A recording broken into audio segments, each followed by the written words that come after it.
The Further Adventures of Toad. Toad wakes up early. The sun is shining. He stands up and starts walking. Soon he sees a canal. On it there is a barge pulled by a horse. There is a woman on the barge. "Good morning," she says to Toad. "Maybe it's good for you," says Toad. "but I'm a poor washerwoman, and I'm going to see my married daughter. She's in trouble. All my other children are alone. I'm lost with no money." "Oh, where does your daughter live?" asks the barge woman. "Near the river," replies Toad.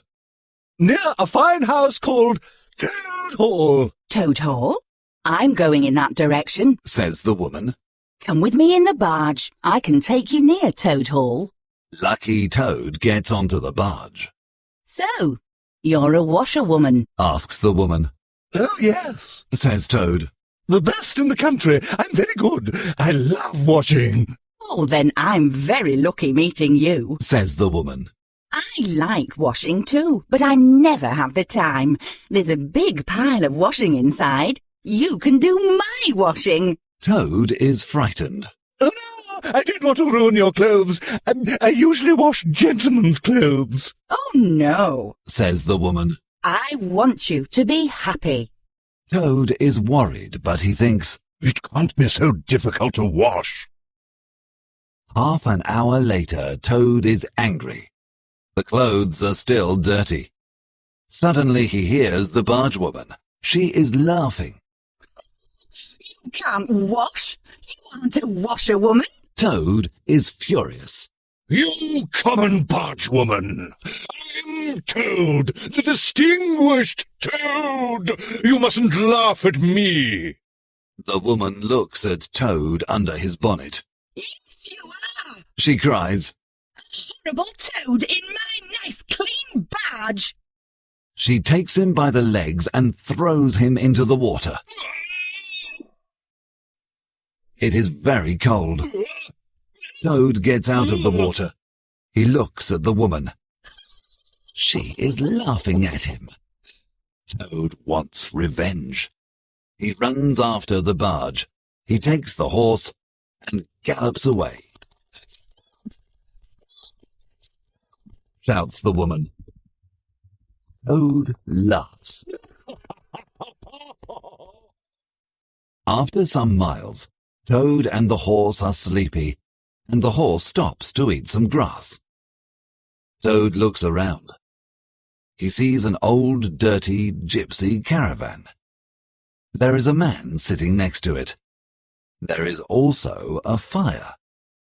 Over the fire is a pot full of stew. Toad is very hungry, and the stew smells delicious. The gypsy asks, "Do you want to sell your horse?" "Oh, no," replies Toad. "I love my horse. But how much can you pay me?" "A shilling a leg." replies the gypsy. "A shilling a leg?" says Toad. "I must work out how much that is in total." He thinks for a minute. "But that's only 4 shillings. I cannot accept that. Give me 6 shillings and some breakfast, and you can have my horse." The gypsy agrees and gives Toad 6 shillings. Then he gives him an enormous plate of stew. Toad eats and eats and eats. After, the gypsy gives him directions for the riverbank, and Toad says goodbye. He is happy again. The sun is shining. He has money in his pockets and a full stomach. And he is near home. After some time he sees a car in the distance. "Wonderful," thinks Toad. "I can stop the car and ask for a lift. Then I can return to Toad Hall in a car." He steps into the road, and the car slows down. But suddenly Toad becomes pale and falls to the ground. It is the car from outside the Red Lion, and the people in the car are the same people. "No, Prison again! Dry bread and water again! What a fool I am! cries Toad. The car stops, and two men get out. Oh dear, a washerwoman in the road. Let's take her to the village. They put Toad in the car and continue along the road. Toad feels brave again because the men do not recognize him. How do you feel now? Asks one of the men. Better, thank you, sir, Says Toad. But maybe if I can sit in the front seat next to the driver, I can have some fresh air on my face. Very sensible, says the man. So Toad gets into the front seat. Please, sir, Says Toad. can I drive the car for a little? The driver laughs. You can try, madam. Toad gets into the driver's seat and pretends to listen to the driver's instructions. At first he drives very carefully. The two men laugh and applaud. Oh, just imagine a washerwoman driving so well. Toad goes a little faster, then faster and faster. The men say, Be careful, washerwoman. This annoys Toad, and he loses his head.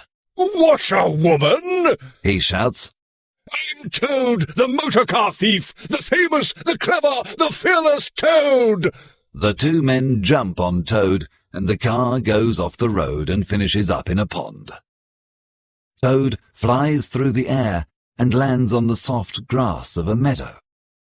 He gets up and starts to run. He cries, Toad wins again! Clever Toad! He looks behind him. He sees the driver and two policemen running after him. What an idiot I am! He cries while he runs. How stupid I am! He runs and runs, but they get nearer. Poor Toad. He is a fat animal, and his legs are short. Suddenly he falls into water. He is in the river. The water carries him along, and soon he sees a big hole in the riverbank. He takes hold and pulls himself out of the water. He looks into the hole and sees a familiar face, brown and small. It is the water rat. Toad tries to tell Rat about his adventures and about how clever he is, but Rat is very serious. Toad, you are very silly. You must try to be sensible and mustn't embarrass your friends. Toad is very sorry. You're right, Ratty, He says, I want to be a good Toad in the future. Let's have coffee, and then I can go to Toad Hall and get some clean clothes. Go to Toad Hall? cries Rat. Don't you know? Toad becomes pale. No, what, Ratty? You don't know about the ferrets and the weasels. They're living in Toad Hall. They think you aren't coming back from prison. They lie in bed half the day and eat your food and drink your drink. The place is in a mess. Toad gets up and takes a stick. It's no good. Says Rat. They've got sentries and are armed. You must wait. But Toad doesn't want to wait. He marches down the road to Toad Hall. At the front gate there is a ferret. He shoots at Toad, and so Toad runs back to Rat. Badger and Mole arrive. We can't attack the house, Says Badger. They're too strong, but there's a tunnel. It goes from the riverbank to the middle of Toad Hall. Tomorrow night, it's the Chief Weasel's birthday, and there's a big party in the dining room. We can enter secretly and then run into the dining room with our pistols and swords. Yes, yes! Cries Toad happily. Now, it's time to go to bed. Says Badger. We must rest, because we've got a lot of work to do tomorrow night.